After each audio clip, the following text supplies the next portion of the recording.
and welcome to Homebrew Wednesday. I'm Gary Jackson, this is Oddly Brew Co.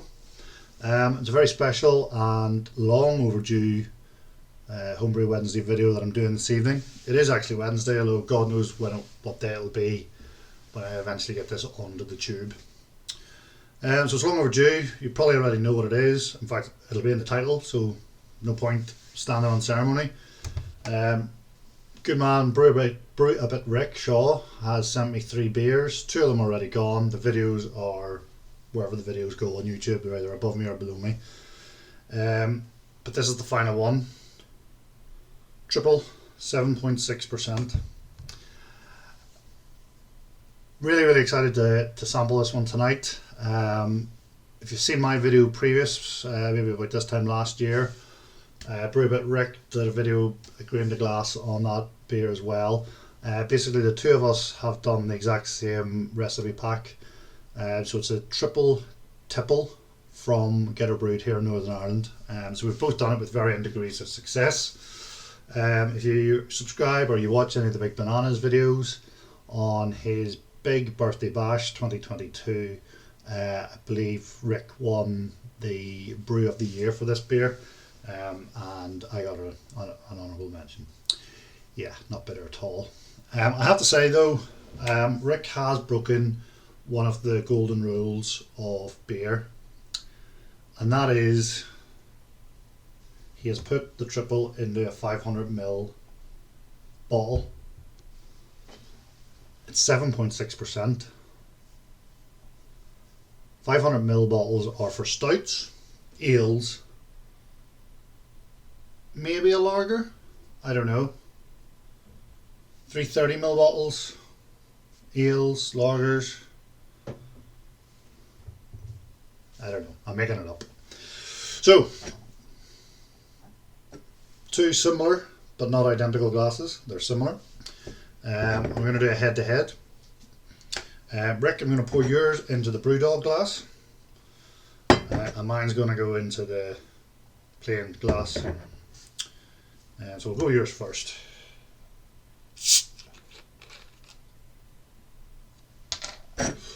Whoa boy! So a good solid hiss from Rick's and a bit of a gush, not too much.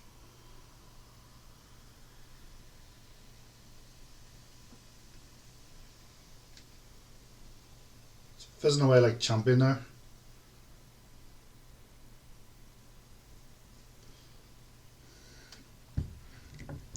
Now,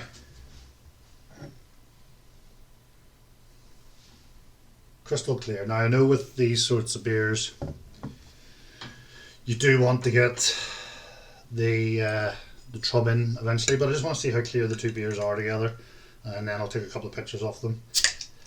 And mine, not as much of a gusher, bit of smoke there.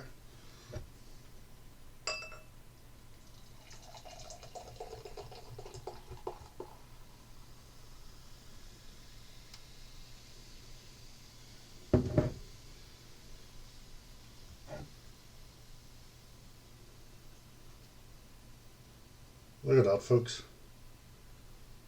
We'll swap the size of them. Pretty damn similar, don't you think? Mine's is holding a bit of a better head in the early running.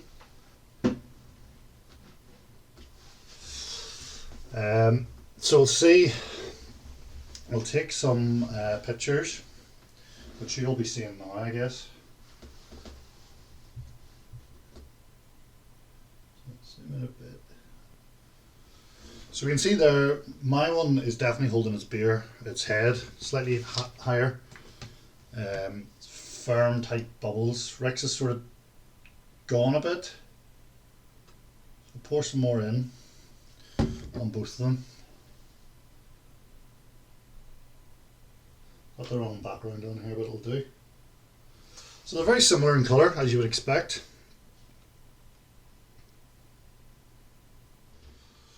So very similar in colour as you would expect. The white background there is not ideal for checking out the head retention. But there you can see I've got about a centimetre or 2, and Rick's is just sort of hanging around at the top of the glass. So we'll go nose first of all.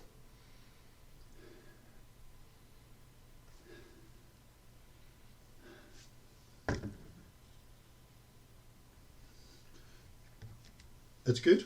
We're getting that nice sort of bubblegum kind of spicy note on it. I'm just concerned.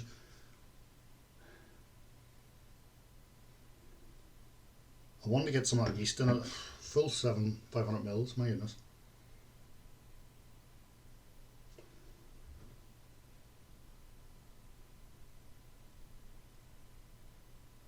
Now, mine is a slightly stronger, more potent fragrance on the nose, but Rick's is definitely sweeter. It's like a more, mine's is more of that sort of banana, sweet banana flavour. This is more like a bubblegum sweetness.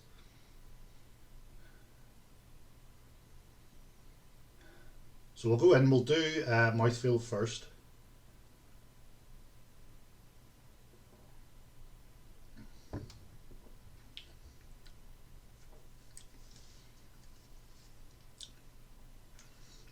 Okay.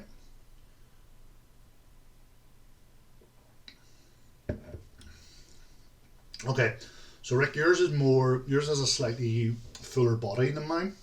I actually think mine has matured a little bit more than what I've sent yourself and the banana out earlier this year. My one is over a year old now. I'm not sure when you bottled yours.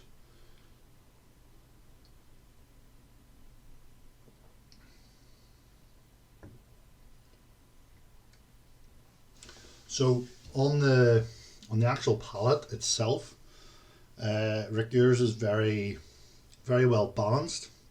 There's very little in the way of alcohol burn there. You do have those esters, and what I'm going to do, I'm going to agitate the yeast somewhat and pour some of this in.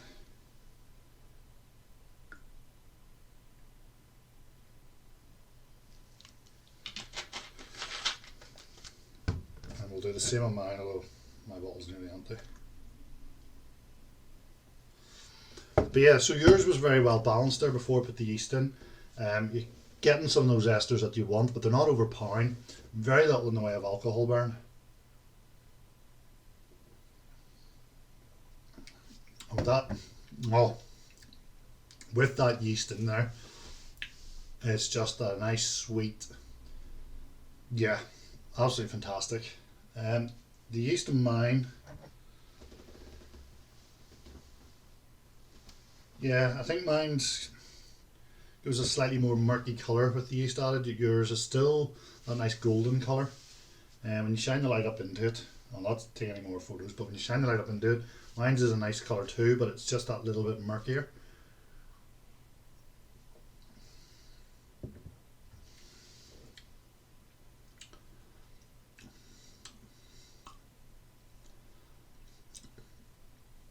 Yeah, so again, with the yeast in, mine actually is probably slightly less good, worse than what it was poured clean. I'm not sure really the science behind that, but I don't think mine has the same esters coming through. Now, when I poured it clean, it was quite, as I say, it was quite good. You know, it was we had that sort of bubblegum sweetness. Mine's, I was sort of making a point that Rick's didn't have an alcohol burn. Mine's does have that alcohol burn, and still even with the yeast in. But it's not unpleasant. When I compare it to Brew,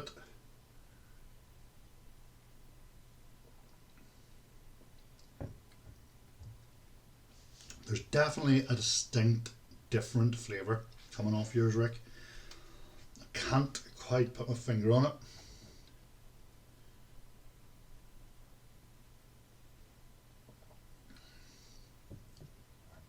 But there's like something, if you knew where the flavour receptors on your tongue were, I know that sour is down the side of your tongue, salt is at the tip of your tongue, but whatever's in there is right bang in the centre of my tongue.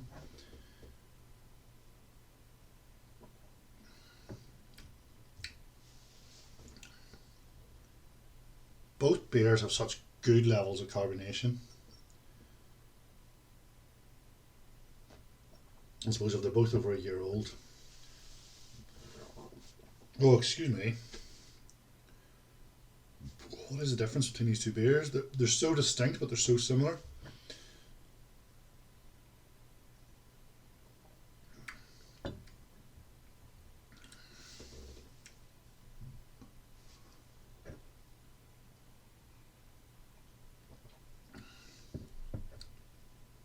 Mine has a harsher, slightly more bitter finish to it. Again, yours is just so well rounded, so smooth. So reviewing yours on its own, in the Jacko scale, I think we know where this is going. 2 thumbs up. It's a great beer, Rick, and it's definitely the plaudits that you receive from Banana and other people, very well deserved. I really like this, and I really want to know what you done different, why yours is slightly different. In saying that, for my tastes, and because it's my channel, I'll say what I want, I actually do prefer mine.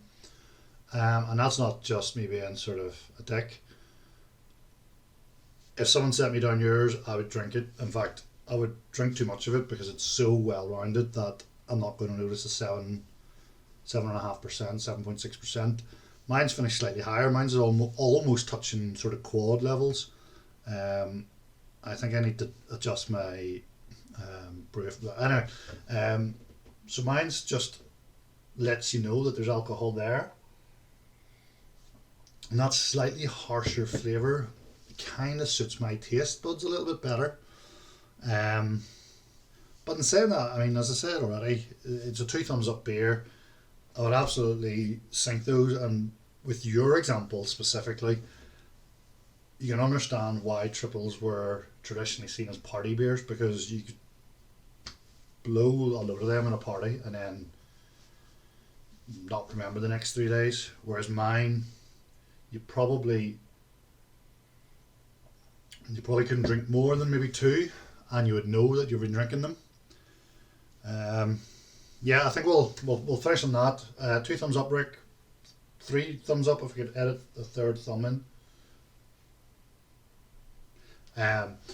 But yeah, 3 fantastic beers. I can't wait to the next ones. I have a couple of beers coming up shortly that will probably be put into bottles, or at least samples of each in bottles. I have currently in my fermenter an American wheat beer with a slight twist. I am going to do a rye IPA, which I've done before. Well, no, I haven't done this particular one before, but I have done a rye IPA before and it went down well. And I'm going to revisit an old favourite. These are my next 3. Old favourite being Full Ulster, which is a full Irish clone or tribute. The last time I done it was one of my first videos, so it's way down there. But the last time I done it, the video was so big that I ended up having to split it into 2 or 3 parts. So hopefully I'll get that cut right back. So hopefully I'll maybe get some more beer mail out, maybe towards the middle or towards the end of May. I did do a stout for St. Paddy's Day. It was not, the beer itself wasn't a disaster, but it's not ready for drinking yet. I thought it might be ready for Easter. It's not going to be ready for Easter. It's not a very strong beer either, so not sure. It might just be one that just got away and it didn't really happen. I fucked up the carbonation on it, so it's sitting ready to go, I guess, but it probably won't make it into the post box. Other than that, updates on the channel. I've got tons of footage of that wheat beer I did last week, so hopefully it'll be going into the keg here in a week or so, and then maybe we'll get a sample off it. We'll get that grain to glass video put out. I'm going to hammer up one of the other 2, being the rye or the full Ulster. I'll get that out ASAP. I'll just need to work out which one can do with more conditioning than the other. I think probably the full Ulster, because it is just slightly bigger of a beer. So maybe do it first, then get the rye on, and then I'm going to tackle. I'm going to do one of my 5 things to do in 22 as my third. Well, it'll be fourth. So I've got 1 on, 2 planned, and then my New England IPA, which I'm going to do a whole lot of other stuff with. It's going to be a complete different thing for me. But I'm rambling. Like, I'm not going to sync this on camera like I normally do. It's a great beer, absolutely lovely. I'm good for nothing now, so we'll leave it at that. Good night, Sláinte.